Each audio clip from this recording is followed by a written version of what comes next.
मैं यहाँ पे स्टार्ट कर रही हूँ chapter 6 molecular basis of inheritance. क्या स्टार्ट कर रही हूँ मैं? चैप्टर 6 जो आप, हाँ, मॉलिक्यूलर बेसिस ऑफ इनहेरिटेंस। यानी कि इनहेरिटेंस मतलब आपको पता है ना? हर एक बच्चे को पता है कि what is the meaning of inheritance. तो ये हम लोगों का क्या है यहाँ पे, molecular basis of inheritance. Molecular basis of inheritance यानी जो पिछला चैप्टर था जो हम लोगों को इनहेरिटेंस पढ़ा रहा था, अब हम लोग उसका भी पोस्टमार्टम करने जा रहे हैं कि भाई तुम कैसे कर रहे थे इनहेरिटेंस। बात समझ आ रही है ना? तो उसको मॉलिक्यूलर लेवल पे हम लोग देखने जा रहे हैं। कहाँ देखने जा रहे हैं हम लोग? उसको मॉलिक्यूलर लेवल पे देखने जा रहे हैं। ठीक है, तो इसको जब हम लोग देखना स्टार्ट करते हैं तो ऑब्वियस है इनहेरिटेंस तो कहीं नहीं भागा जा रहा। इनहेरिटेंस जो है ये वर्ड अभी भी यहाँ पे स्टेबल होके बैठा हुआ है। कह रहा है ठीक है तुमको जितना मॉलिक्यूलर बेसिस पढ़ना है पढ़ो, बट मैं कहीं नहीं जा रहा यहाँ से। दैट मीन्स कि हम यहाँ पे जेनेटिक मटेरियल की बात कर रहे हैं। हम यहाँ पे किसकी बात कर रहे हैं? इनहेरिटेंस तो है ही है। ठीक है, तो एक तो आपको अगर इसकी इंट्रोडक्शन की बात करी जाए तो एक पॉइंट तो हर बच्चे को पता है। एक पॉइंट क्या है यहाँ पे, हर बच्चे को पता है कि genetic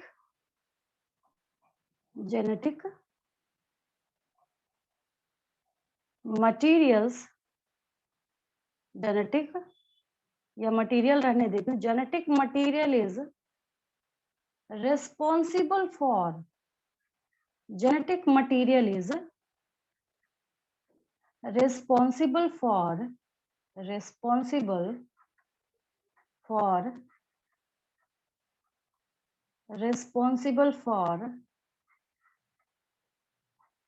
transfer of, genetic material is responsible for transfer of genes और स्लैश डाल देती हूँ ज्यादा बेटर रहेगा, ट्रांसफर ऑफ जीन्स और ट्रेट्स और कैरेक्टर्स, और कैरेक्टर्स जो बोल लीजिए। कैसे होता है ये? From one generation to another generation, characters from one generation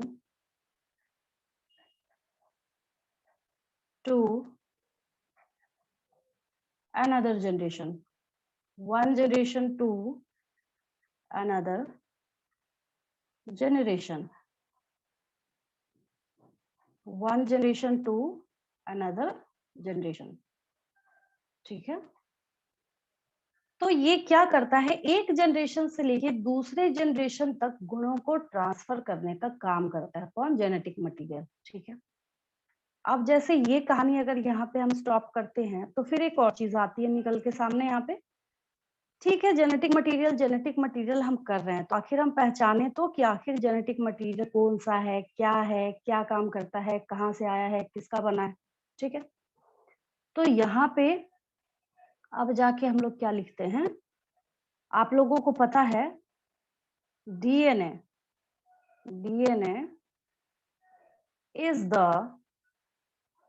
is the most abundant, DNA is the most abundant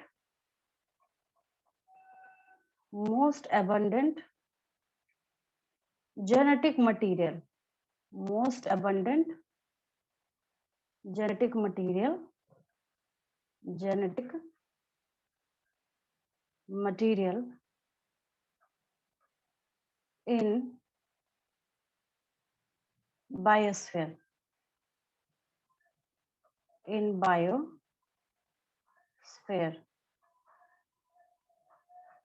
DNA is the most abundant genetic material in biosphere। DNA क्या है? इस नेचर में पाया जाने वाला सबसे ज्यादा अवेलेबल जेनेटिक मटेरियल, ये भी आपको पता है। फिर आप बोलेंगे कि व्हाई नॉट आरएनए, आरएनए को क्यों पीछे छोड़ दिया हमने, ठीक है। आरएनए बेचारा जो है, इसकी कहानी दूसरी है। आरएनए की स्टोरी एक्चुअली में क्या है, आरएनए जो है present in some viruses, RNA behaves as, RNA behaves नहीं, वर्क्स कर देती हूँ। RNA is the next genetic material, दो ही है पूरी दुनिया में, डीएनए या फिर आरएनए। तो RNA is the next genetic material which is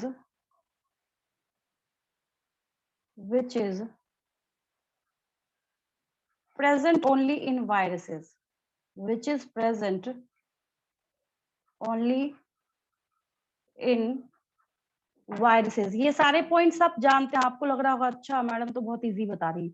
reason ये है कि मैं हर एक चैप्टर को 0 से स्टार्ट करती हूँ, इस वजह से आपको अच्छा लग रहा होगा। यहाँ से फिर लेके जाऊंगी आपको माउंट एवरेस्ट पे, टेंशन मत लीजिए, है ना। 12-15 एंजाइम खपेंगे एक ही प्रोसेस में, प्रेजेंट ओनली इन वायरसेस। तो ये क्या होता है, वायरसेस में प्रेजेंट होता है। RNA is the next genetic material which is present only in viruses. और ऐसे वायरसेस को हम लोग क्या बोलते हैं, रेट्रोवायरस। रेट्रोवायरस। हाँ, काफी बार आपने क्वेश्चंस में कर रखा है इसको, रेट्रोवायरस।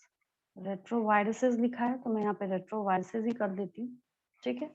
आप बोलेंगे अच्छा ठीक है, यहाँ तक तुम लोगों को पता है, इसमें तो खैर कोई दिक्कत है ही नहीं, ठीक है।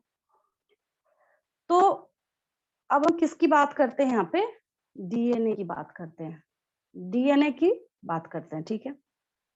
डीएनए को जब हम लोग देखना स्टार्ट करते हैं, किसको देखना स्टार्ट करते हैं, डीएनए को हम लोग देखना स्टार्ट करते हैं। कैसे, जब मैं आपको प्रोटीन पढ़ा रही थी, तो प्रोटीन को पढ़ाते वक्त मैंने आपको बोला था कि protein is a polypeptide chain, है ना। बहुत बच्चे होंगे जिन्होंने बायोमोलिकुल्स नहीं पढ़ा है, कोई बात नहीं, फिर से आएगा भी यहाँ पे सब कुछ, टेंशन मत लीजिए। पूरा जो, हाँ, एक लिपिड को छोड़ के, लिपिड का बहुत ज्यादा, बिकॉज हम लोग जेनेटिक मटेरियल पे ज्यादा फोकस कर रहे हैं, तो डीएनए, आरएनए, प्रोटीन, ये सारी चीजें बिल्कुल रिकवर हो जाएंगी 11th में जो आपका छूटा हुआ था, ठीक है। जो सभी क्रिस्टल क्लियर साफ यहाँ पे दिखे, उसी से काम चलाएंगे अभी हम लोग। बहुत ज्यादा भी हम लोग को डेप्थ में नहीं जाना है, ये मुझे सबसे अच्छा लगता है ये वाला। यहाँ पे इसने क्या करा है, नाइट्रोजनस बेसिस भी बताए हैं, बट चलिए उससे भी मोटे तौर पे अगर हम बात करें तो इसकी बात करते हैं, इसको उठा के यहाँ पे रखते हैं। अगर मैं आपसे पूछूं क्या दिख रहा है आपको यहाँ पे, ठीक है, आपका एक ही आंसर होगा यहाँ पे। मतलब किसी ऐसे बच्चे को उठा के मैं ले आऊं जिसके पास है ही नहीं बायो, ठीक है, मैं पूछूं क्या दिख रहा है तुमको यहाँ पे।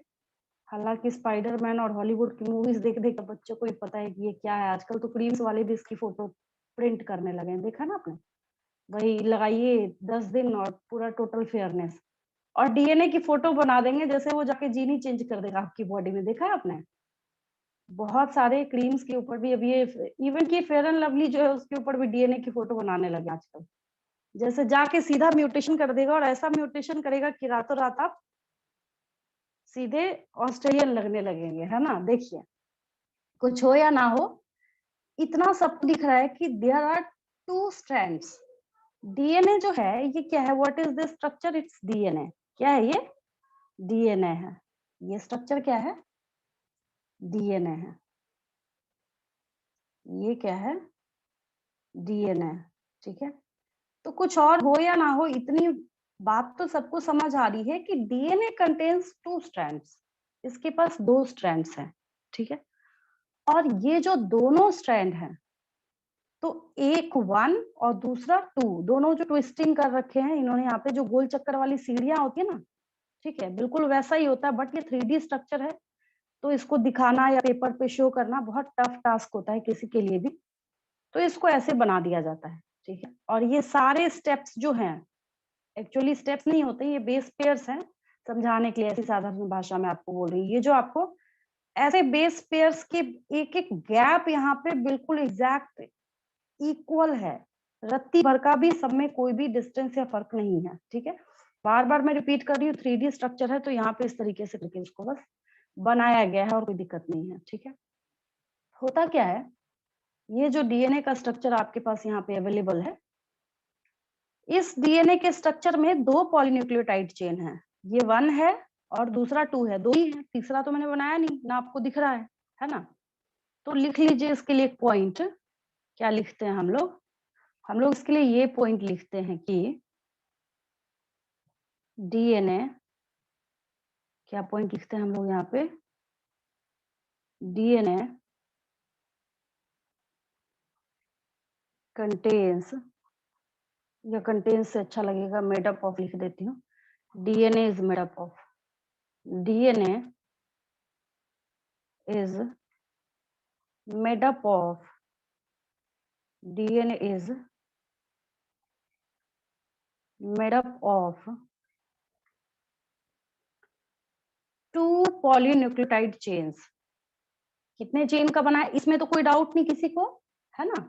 ये DNA is made up of, हाँ 2 है, आपको यहाँ पे दिख रहा है, तो मैं ऐसा नहीं कि मैं 4 लिख दूंगी, यहाँ पे 2 ही लिख रही हूँ मैं, मेड अप ऑफ 2, ब्रैकेट में भी लिख लीजिए, 2 पॉलीन्यूक्लियोटाइड, 2 पॉली, नॉट पॉलीपेप्टाइड। कई बार बच्चे लिखते लिखते कंफ्यूज कर जाते हैं, न्यूक्लियोटाइड को भी क्या करते हैं, यहाँ पे पेप्टाइड लिख देते हैं। तो डीएनए आरएनए के लिए हमेशा क्या होता है, पॉलीन्यूक्लियोटाइड चेन का नाम आता है। और इंडिया के ही हरगोविंद खुराना साहब ने क्या किया था, लैब में पॉलीन्यूक्लियोटाइड चेन बना दिया था पहली बार, फर्स्ट टाइम, है ना। तो ये डीएनए जो है ये किसका बना है, DNA is made up of 2 polynucleotide chains. अच्छा, इससे एक और बात क्लियर हुई, मैं क्या बोल रही हूँ यहाँ पे कि डीएनए के पास 2 पॉलीन्यूक्लियोटाइड चेन्स हैं। ठीक है,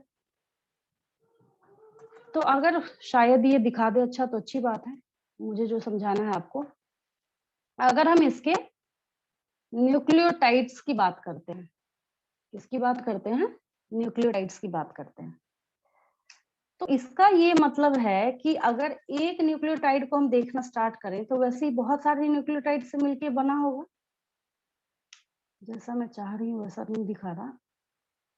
खैर ये डिटेल स्ट्रक्चर तो हम लोग करेंगे, रहने दीजिए इसको, मैं ही बताती हूँ आपको। देखिए मैं क्या बोलना चाहती हूँ, देखिए पहले मैंने क्या किया, यहाँ पे ये डीएनए बनाया, ये देखिए समझिएगा ध्यान से जो मैं बोल रही हूँ, बार बार रिपीट कर रही हूँ। पहले मैंने क्या किया, ये डीएनए का एक पॉलीन्यूक्लियोटाइड चेन बना दिया। ठीक है, फिर क्या कर रही हूँ मैं, फिर मैंने क्या किया, ये डीएनए का इसके ऊपर दूसरा पॉलीन्यूक्लियोटाइड चेन बना दिया। क्या किया मैंने यहाँ पे, दूसरा पॉलीन्यूक्लियोटाइड चेन जो है ये बना लिया। अब और ध्यान दीजिए, क्या, तो मैं यहाँ पे ये बोलना चाह रही हूँ कि मैंने बोला DNA is made up of 2 polynucleotide chains. DNA जो है, ये डीएनए जो है ये यहाँ पे बन रहा है 2 पॉलीन्यूक्लियोटाइड चेन्स का, यहाँ तक तो ठीक है, यहाँ तक कोई दिक्कत नहीं है।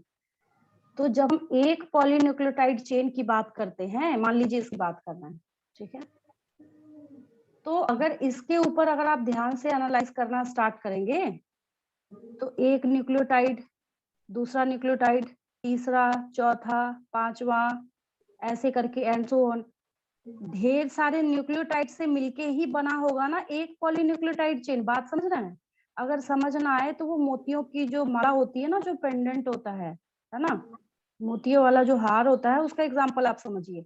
मैं यहाँ पे बोल रही हूँ कि जो एक पॉलीन्यूक्लियोटाइड चेन है वो वेरियस न्यूक्लियोटाइड से मिलके बना हुआ है। ठीक है, यानी कि मैंने यहाँ पे क्या बनाया है, मैंने यहाँ पे आपको समझाने के लिए बनाया है, these are 2 polynucleotide chains। फिर नेक्स्ट पेज पे जाऊंगी और आपको अच्छा समझ आएगा।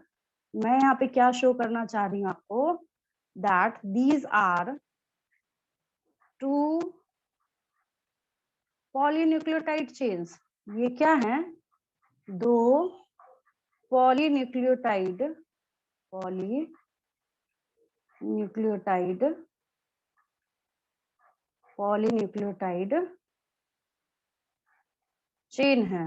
ये क्या है? ये 2 पॉलीन्यूक्लियोटाइड चेन है। ये चेंज कर देती हूँ, 2 लिखा है मैंने तो ये क्या है यहाँ पे अवेलेबल आपके पास?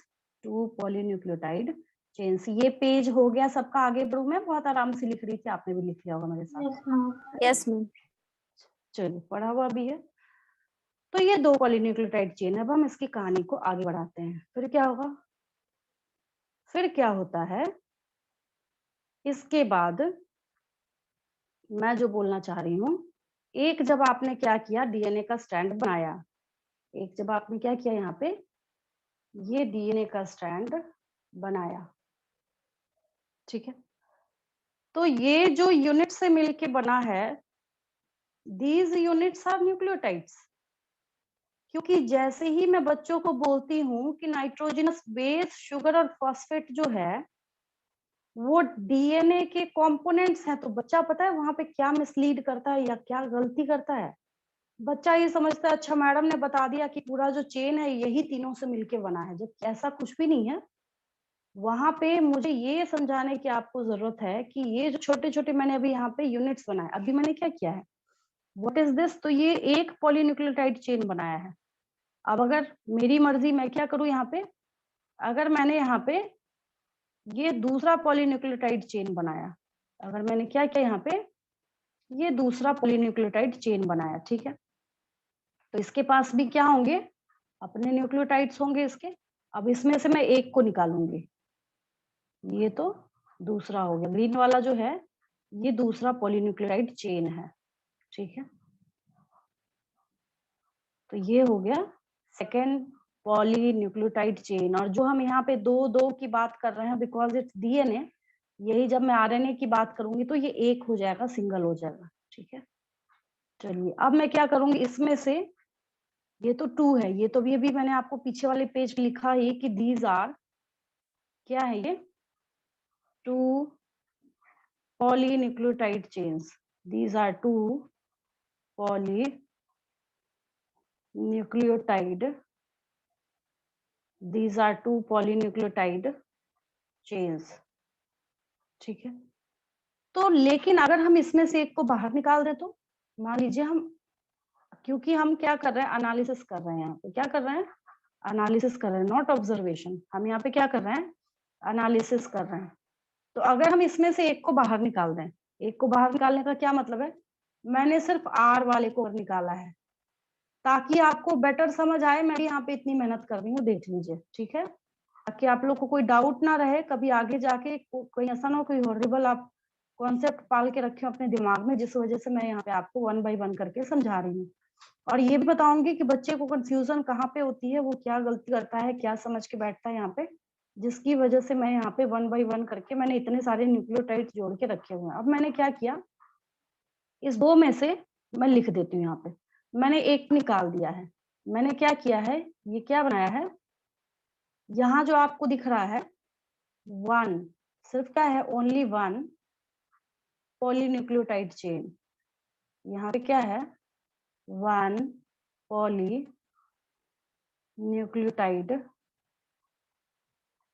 Polynucleotide chain. यहाँ पे क्या है, 1 पॉलीन्यूक्लियोटाइड चेन है, ठीक है। लेकिन फिर ये सब क्या है, ये जो आपको दिख रहा है, ये एक एक करके जो आप यहाँ पे देखना स्टार्ट कर रहे हैं, ये 1 हो, ये 2 हो, एंड सो ऑन, जो भी आपको यहाँ पे दिख रहा है, जो भी आपको ये स्ट्रक्चर से यहाँ पे दिख रहा है, these are nucleotides, these are nucleotides, ठीक है। अब अगर हम न्यूक्लियोटाइड्स मैंने लिखा है, मैंने यहाँ पे क्या लिखा है, न्यूक्लियोटाइड्स लिखा है, ठीक है। अब अगर मैं यहाँ से निकाल के क्या करूं, अब अगर मैं यहाँ से निकाल के 1 न्यूक्लियोटाइड अगर मैं बनाऊं, यहाँ पे क्या करूं मैं, अगर यहाँ 1 न्यूक्लियोटाइड बनाऊं, ये जो आपको क्या दिख रहा है, 1 न्यूक्लियोटाइड दिख रहा है, इट्स 1 न्यूक्लियोटाइड, ठीक है। इसके कंपोनेंट की बात कर रही हूं मैं। तो कैसे एक न्यूक्लियोटाइड दूसरे के साथ बॉन्डिंग करके बैठा हुआ है, ये कहानी किसकी है, डीएनए की है, ठीक है। मैंने यहाँ पे ये क्या किया, व्हाट इज दिस, 1 न्यूक्लियोटाइड, क्या है ये है 1 न्यूक्लियोटाइड, ठीक है। मैंने यहाँ पे बना दिया 1 न्यूक्लियोटाइड, ठीक है। और ये 1 न्यूक्लियोटाइड जो है, इसके जब आप क्या करते हैं, कंपोनेंट्स देखना स्टार्ट करते हैं, 1 न्यूक्लियोटाइड के हम क्या करते हैं, कंपोनेंट्स देखना स्टार्ट करते हैं, कंपोनेंट्स ऑफ 1 न्यूक्लियोटाइड। तो यहाँ पे जाके कंक्लूजन क्या निकलता है, तब जाके आपके सामने ये स्टोरी और होती है that it contains 3 basic components. हालांकि ये 10वीं क्लास में भी है, उसके सैंपल पेपर में एक जगह क्वेश्चन पूछा हुआ है, बुक में डिटेलिंग नहीं है, बट सैंपल पेपर प्रिंट करने वाले बच्चों को डराने के लिए कुछ भी प्रिंट कर देते हैं, वहां पे है ये क्वेश्चन। तो ये एक न्यूक्लियोटाइड जो है, उसके कंपोनेंट्स को जब हम देखना स्टार्ट करते हैं, पहला फर्स्ट जो है यहाँ पे, सेकंड और थर्ड तीनों की बात करेंगे हम लोग, ये जो है यहाँ पे, ठीक है। फर्स्ट वाले की हम लोग यहाँ पे बात करते हैं, क्या हो जाएगा ये यहाँ पे, नाइट्रोजिनस, पहला जो कंपोनेंट है that is nitrogenous, nitrogenous basis, nitrogenous basis, क्या हो जाएगा ये, नाइट्रोजिनस बेसिस, ठीक है। सेकंड क्या है, हम लोगों के पास यहाँ पे शुगर है, but this sugar is deoxyribo sugar, तो अभी मैं सिर्फ शुगर लिख के काम चला रही हूँ, ठीक है, बाद में सब कुछ आएगा क्वेश्चन में। यहाँ पे मैंने शुगर लिख दिया, ठीक है। फिर क्या आता है यहाँ पे, इनऑर्गेनिक फॉस्फेट आता है, उसको रिप्रेजेंट करते कैसे करते हैं, आईपी लिखते हैं, फॉस्फेट है, मैं यहाँ पे लिख रही हूँ इनऑर्गेनिक, इनऑर्गेनिक फॉस्फेट, ठीक है। PHA जैसा दिख रहा है ना, इसको ठीक कर दूं, इनऑर्गेनिक फॉस्फेट, ये हो गया इनऑर्गेनिक फॉस्फेट, ठीक है। ये इनऑर्गेनिक फॉस्फेट जो है, इसका रिप्रेजेंटेशन हम लोग कैसे करते हैं, छोटा वाला आई और ये बोल्ड में पी लिखते हैं, इनऑर्गेनिक फॉस्फेट, ठीक है, ऐसे रिप्रेजेंटेशन होता है इसका, ठीक है। तो base sugar phosphate, BSP, UP की एक पार्टी है ना, बहुजन समाजवादी पार्टी, मैं बच्चों को बोलती हूँ चलो मान लो, ताकि कभी कंफ्यूज ना करो, भूल ना जाओ, उसके लिए BSP याद रख लो। कोई आपसे पूछे बेस शुगर फॉस्फेट, याद आ जाएगा, तो लिखना कोई बड़ी बात थोड़ी है कि नाइट्रोजनस बेस है, D for DNA, D for deoxyribo sugar and phosphate is inorganic, ठीक है। तो ये लिखना कोई बहुत बड़ी बात नहीं है।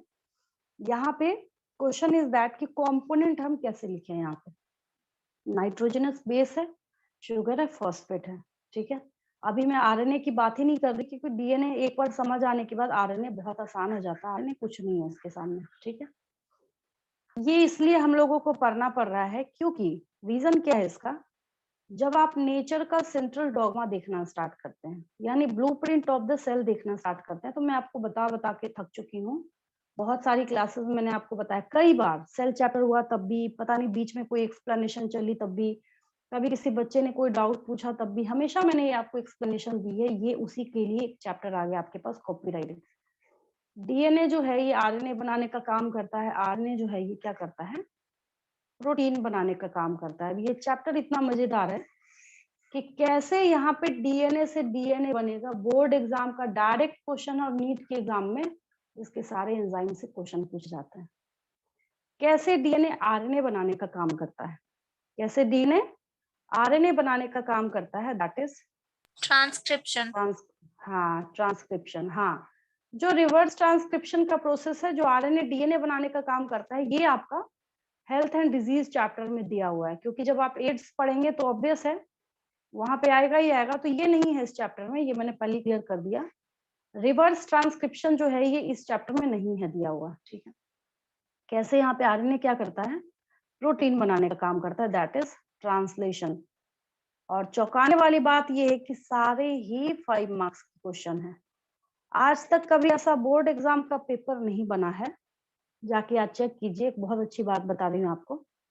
चैप्टर 5 चूक सकता है, मिस हो सकता है किसी टीचर से। इस चैप्टर से आज तक कभी ऐसा नहीं हुआ है कि किसी चैप्टर ने एक सिंगल क्वेश्चन ना पूछा हो, वन क्वेश्चन। और वन क्वेश्चन ऐसा नहीं कि मैंने 1 नंबर का बोल दिया, सेक्शन ए बी सी तो कवर करता ही करता है, ठीक है। वन लॉन्ग क्वेश्चन जो है 5 मार्क्स का, वो जरूर आता है इससे। तो मैंने जो आपको बोला चैप्टर 5, 6, 11 और 12, ये दोनों तो बायोटेक्नोलॉजी है। जो मैंने बोला कि अगर आप मेरा ये 4 चैप्टर अच्छे से करते हैं तो 90 प्लस मार्क्स की आपकी गारंटी हो जाती है। तो धीरे धीरे आपको रीजन समझ आ रहा होगा, है ना। आज तक कभी ऐसा पेपर नहीं बना है जिसमें इस चैप्टर से क्वेश्चन ना पूछा गया हो। कोई टीचर ना पूछे, अगर प्री बोर्ड में इस चैप्टर से क्वेश्चन, तो हंगामा हो जाता है कि भाई इस बुक की जो जान है, सीएमबी मतलब सेल एंड मॉलिक्यूलर बायोलॉजी, जो आगे जाके एमएससी वगैरह करते हैं, तो जो टॉप रैंकर्स 2-3 बच्चे होते हैं उनको दी जाती है सेल एंड मॉलिक्यूलर बायोलॉजी, वो ये चैप्टर है। तो टीचर ने कैसे क्वेश्चन मिस कर दिया इससे, हाउ इज इट पॉसिबल, है ना।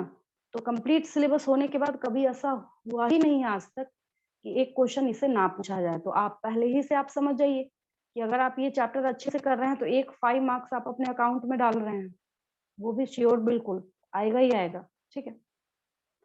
तो जिसकी वजह से हम लोगों को डीएनए, अब ऐसा नहीं कि बस प्रोसेस बना के मैं स्टॉप कर दूं, नहीं, इसकी केमिस्ट्री भी पढ़िए, कैसे बना बता रही हूँ मैं अभी आपको। फिर ये डीएनए, दूसरा डीएनए कैसे बनाएगा ये भी बताऊंगी मैं आपको। डीएनए फिर आरएनए कैसे बनाएगा ये भी आप सीखेंगे। आरएनए प्रोटीन कैसे, बहुत अच्छा चैप्टर है, इसको बिल्कुल स्टोरी की तरह सुनते जाइए, समझते जाइए, कोई ऐसी चीज नहीं होगी जो आपको समझ नहीं आएगी, सारी चीजें क्लियर हो जाएंगी आपके सुनने के बाद, ठीक है। तो यहाँ पे ये जो सेंट्रल डॉगमा है, इसकी वजह से हम लोगों के लिए ये चैप्टर थोड़ा सा खास हो जाता है, और यहाँ पे हम लोगों को इसके कंपोनेंट्स को सीखना पड़ता है, ठीक है। अब जो है हम लोग यहाँ पे थोड़ा सा बात करते हैं नाइट्रोजिनस बेसिस के रिगार्डिंग। किसके रिगार्डिंग बात करते हैं? नाइट्रोजिनस बेसिस के रिगार्डिंग बात करते हैं, ठीक है। अब यहाँ पे क्वेश्चन ये अराइज होता है कि नाइट्रोजिनस बेसिस के ऊपर इतना हंगामा क्यों है। तो रीजन ये है, नाइट्रोजिनस बेसिस में ही थोड़ा सा फर्क आता है जब हम आरएनए की पढ़ाई करना स्टार्ट करते हैं, ठीक है। मैंने यहाँ पे ग्रीन कलर से नाइट्रोजिनस बेसिस लिखा है, तो मैं यहाँ पे वही कलर शो करती हूँ ताकि आपको समझने में आसानी हो। तो मैं यहाँ पे इसके जो नाइट्रोजिनस बेसिस है वो लिख देती हूँ आपको, वो तो खैर डीएनए के डायग्राम में भी दिखता है, या फिर इसको यहाँ रहने देती हूँ, ज्यादा खिचड़ी हो जाएगा। ये कंपोनेंट्स ऑफ डीएनए है, नेक्स्ट पेज ही लेती हूँ, ठीक है। मैं यहाँ पे लिख देती हूँ नाइट्रोजिनस बेसिस ऑफ डीएनए। ये देखिए, आप लोग लिख लीजिए मेरे साथ साथ, nitrogenous basis of nitrogenous nitrogenous basis of nitrogenous basis of DNA. ये डीएनए का क्या है? नाइट्रोजिनस बेस है, ठीक है। बहुत आसान है, ये सुना हुआ है आपने। जिन बच्चों का बायोमोलिक्यूल्स नहीं हुआ था उनके लिए और अच्छा है, यहाँ पे बारी बारी से सारी चीजें कवर हो रही हैं, ठीक है। मैं यहाँ पे लिख देती हूँ, the four basic nitrogenous bases are, कौन कौन से हैं वो? Adenine, guanine, cytosine and thymine. ये हो जाएंगे एडेनिन, क्या हो जाएगा ये? एडेनिन, गुआनिन, ये क्या हो गया? गुआनिन हो गया। ये क्या हो गया? साइटोसिन हो गया। 12th में है ना ऑर्गेनिक केमिस्ट्री में बायोमोलिक्यूल्स, देखा होगा आपने। Yes, ma'am. साइटोसिन है, हाँ। और ये क्या है? थायमिन है। तो थोड़ा सा वो भी आपका तैयार हो जाएगा यहाँ पे। ये क्या हो गया? थायमिन हो गया, ठीक है। मैं वो एक डायग्राम जो है उसको मैं क्यों बोल रही थी बहुत अच्छा है, बिकॉज उसने क्या कहा है वहां पे, ये क्लियर करने का काम किया है कि कैसे जो इसके नाइट्रोजनस बेसेस हैं वो अरेंज होते हैं एक दूसरे के साथ, ठीक है। ये वाली फोटो, ये देखिए बहुत सिंपल है, कुछ इसमें डेलिकेट करके नहीं रखा हुआ है, बहुत आसान है, बहुत इजी है, बहुत अच्छा है। जो मैं बनाती हूँ वो मैं यहाँ आपको समझा देती हूँ, बॉन्डिंग के ऊपर क्वेश्चंस पूछ लूंगी मैं आपसे, ठीक है। और यहाँ पे अच्छी बात ये है कि ये बेस पेयर्स को भी डिफरेंट कलर देके समझाने की कोशिश कर रहा है, ठीक है। तो यहाँ पे आपको क्या दिख रहे हैं, इसके बेस पेयर्स दिख रहे हैं। किसके बेस पेयर्स दिख रहे हैं आपको? डीएनए के बेस पेयर्स दिख रहे हैं। किसके दिख रहे हैं? डीएनए के दिख रहे हैं, ठीक है। तो यहाँ पे आपको दिख रहा होगा कि ये शुगर फॉस्फेट बैकबोन लिख रहा है। क्या लिख रहा है? बैकबोन लिख रहा है। ये आपको सोचने में, सुनने में, समझने में थोड़ा सा ऑकवर्ड लग रहा होगा कि अब इसके बैकबोन लिखने की क्या कहानी है, ये बैकबोन क्यों लिख रहा है। समझिएगा इसको बहुत अच्छे से। मान लीजिए मैंने क्या करा कि मैंने एक गेम में सारे बच्चों को ऐसे आमने सामने, मतलब फेस जो है बच्चों का वो किधर है? इधर है, इनका इधर है, और इस बच्चे का फेस इधर है, आमने सामने करके बिठा दिया, ठीक है। ऐसे बिठा दिया मैंने, सबका फेस, मुंह एक दूसरे के साइड है। तो बैक में सबका नर्वस सिस्टम हुआ कि नहीं हुआ? ये क्या हुआ? बैक वाला साइड हुआ। ये क्या हुआ? बैक वाला, बैक वाला, बैक वाला। तो आमने सामने फेस करके एनसीईआरटी की लाइन है, और इसके ऊपर एम्स का क्वेश्चन पूछा हुआ, which of the following statements are true regarding the structure of DNA या द कंपोजिशन ऑफ डीएनए या द फॉर्मेशन ऑफ डीएनए, ठीक है। पहला स्टेटमेंट था कि जो बेस पेयर्स हैं वो फेसिंग टुवर्ड्स ईच अदर। ये देखिए बेस पेयर जो है, इसका फेस अगर इधर की तरफ है तो ये दोनों आमने सामने मुंह करके बैठे हुए हैं। बात समझिएगा ध्यान से। इसी की जब डिटेल स्ट्रक्चर को हम देखेंगे, ये यहाँ पे नहीं शो कर रहा, बट ये लिख जरूर रहा है that sugar phosphate forms the backbone of this DNA structure. कि यहाँ पे ये जो शुगर फॉस्फेट का बैकबोन है, ये क्या कर रहा है? किससे बन रहा है? तो शुगर और फॉस्फेट से बन रहा है, वो मैं दिखा रही हूँ आपको। फिलहाल अभी आपको यहाँ पे क्या याद रखना है, जो आमने सामने एक्चुअली में जो बॉन्डिंग करके बैठते हैं, adenine always binds with thymine with double bond, and guanine always binds with cytosine with triple bond, ठीक है। ये कई बार मैं आपको बताती आई हूँ, अभी भी मैं लिख देती हूँ इसको। ये सब मैं हटाती हूँ यहाँ से, उसके बाद मैं आपके लिए लिख देती हूँ। ऊपर है स्पेस अवेलेबल हम लोग के पास थोड़ा सा। चलिए, बिल्कुल ऐसे ही देखा आपने, उसमें भी रब होता है, उसका मोबाइल वर्जन है, आप लोग कर लीजिएगा डाउनलोड, बहुत अच्छा हो जाएगा आपके लिए, और समझाने में भी आपको आसानी होगी। मैंने देखा है उसमें थोड़ी दिक्कत आ रही है आप लोगों को, कैसे एक्सप्रेस करना नहीं करना है, और जैसे कॉपी पे करते हैं तो वो हिलता रहता है ना, मोबाइल मैम स्टैंड होने की वजह से। हाँ बोलिए। इसका नेम बोल दीजिए। किसका? ऐप का? आपका। Yes ma'am. ऐप का नेम है, एक मिनट में बोलती हूँ, रुकिए। माई व्यू बोर्ड लिखिएगा ना, लिखा हुआ आता है। Yes ma'am. उसका जो है ना, मतलब लोगो का जो स्क्रीनशॉट है वो मैं ग्रुप में डाल दूंगी, देख लीजिएगा, ठीक है।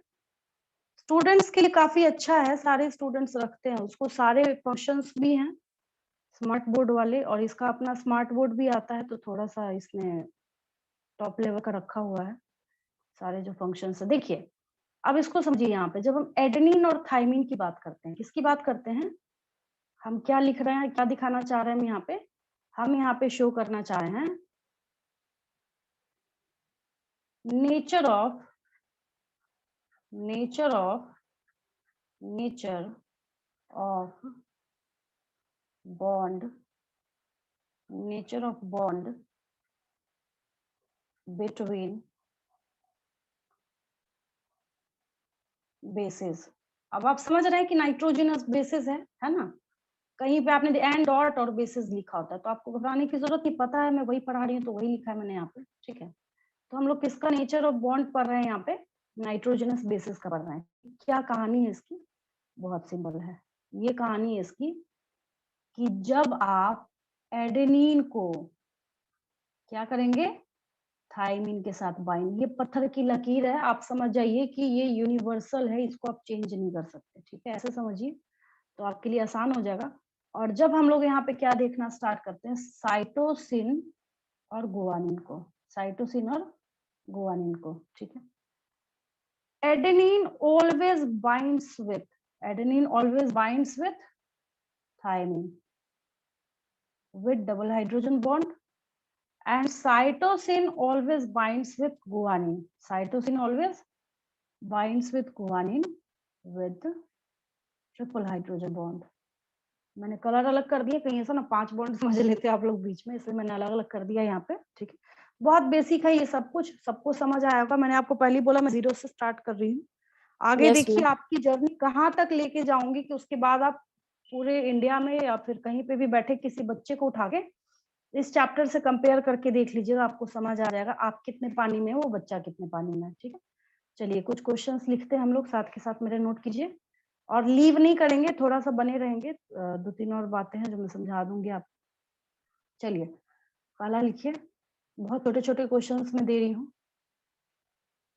मेरे साथ साथ लिखते चलिए तो आप लोग के लिए भी आसान हो जाएगा.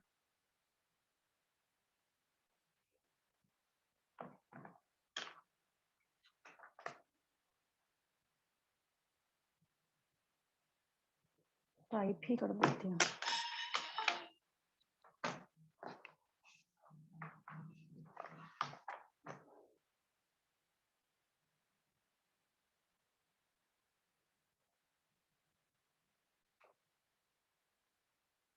चलिए फर्स्ट क्वेश्चन लिखिए.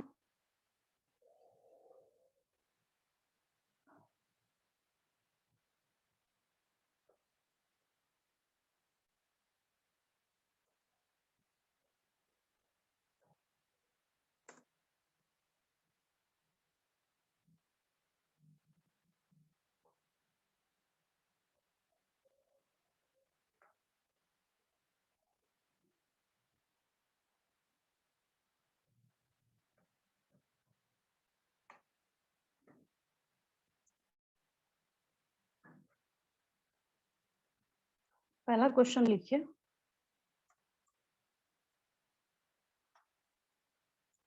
mention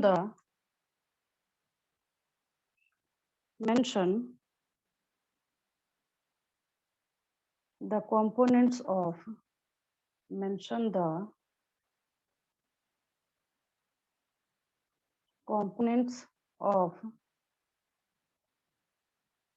nucleotide of DNA. ठीक है, पहला आपको क्या करना है, डीएनए के कंपोनेंट्स लिखने हैं. ठीक है, सेकंड क्वेश्चन लिखिए, nitrogenous base sugar phosphate. Second question लिखिए, सारे क्वेश्चंस आपको आते हैं.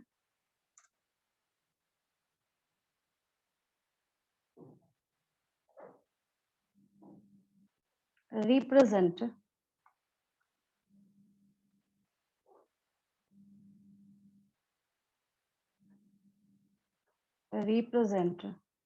the nature of bonds between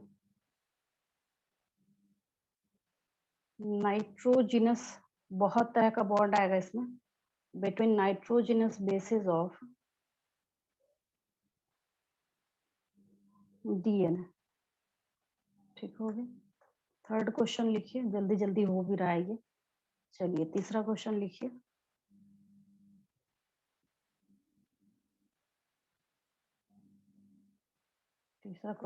what are, या ऐसे कर लीजिए, कई बार मैं पूछ चुकी हूँ, ऐसे कर लीजिए, what is the genetic material in retroviruses. RNA हो जाएगा आंसर इसका. चौथा क्वेश्चन लिखिए,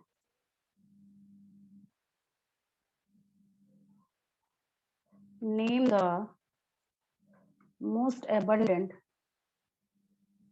genetic material in nature. ठीक है, डीएनए लिख लीजिएगा. पांचवा क्वेश्चन लिखिए, which nitrogenous base which nitrogenous base binds with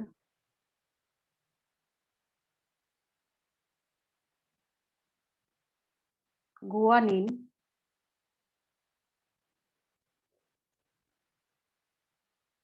during polynucleotide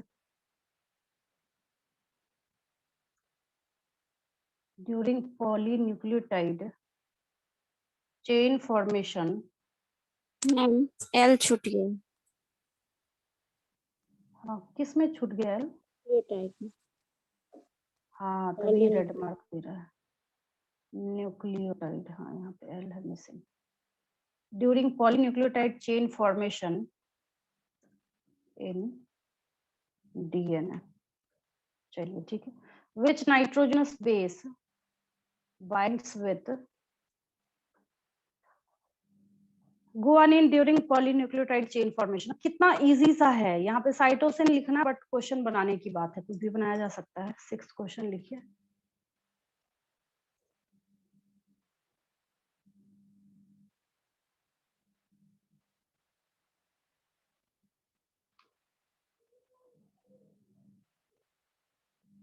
एक क्वेश्चन लिख लीजिए।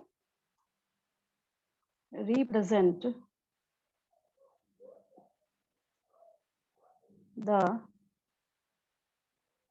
सेंट्रल, क्या हो गया इसको, चाहिए स्किप हो गया था। रिप्रेजेंट द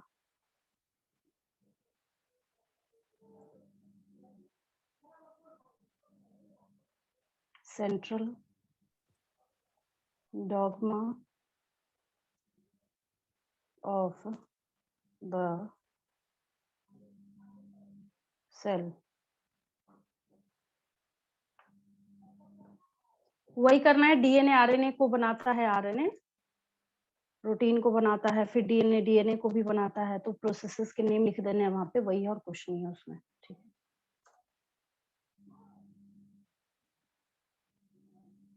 नेक्स्ट लिख लीजिए। नेम द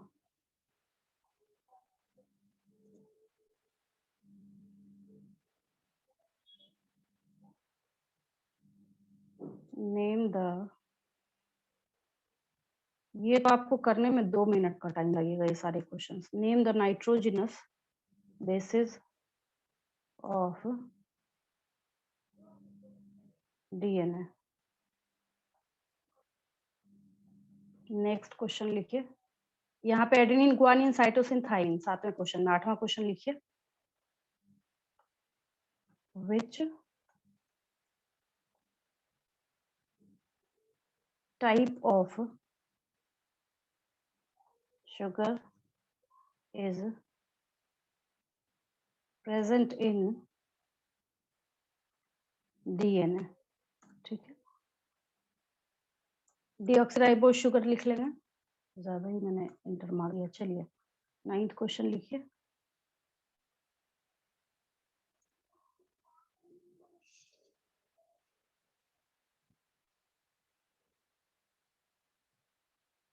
ये तो मैं आपको डिटेल में बताऊंगी, बट ऐसी बेसिक देखने के लिए मैं दे रही हूँ। Give some basic differences between DNA and RNA। DNA double standard होता है, RNA सिंगल स्टैंडर्ड होता है। DNA most abundant genetic material in nature होता है। RNA present in some viruses होता है ना। ऐसे ऐसे छोटे छोटे जो है लिखना, डिटेल तो मैं बताऊंगी आपको। अभी मैंने आपको ट्रांसक्रिप्शन ट्रांसलेशन नहीं बताया है, उसके बेसिस पर भी डिफरेंसेस लिखे जाते हैं इसमें, तभी मैंने बेसिक लिखा है यहाँ पे। ठीक है, 10th क्वेश्चन लिखिए, ऐसे कर लीजिए इसको। Right a note on detailed, उतना डिटेल अभी मैंने बताया नहीं, बट जितना थोड़ा बताया उसके लिए दे रही हूँ। Right note on detailed structure of DNA. ठीक है, इसको आप लोग कीजिए, लिखिए तब तक।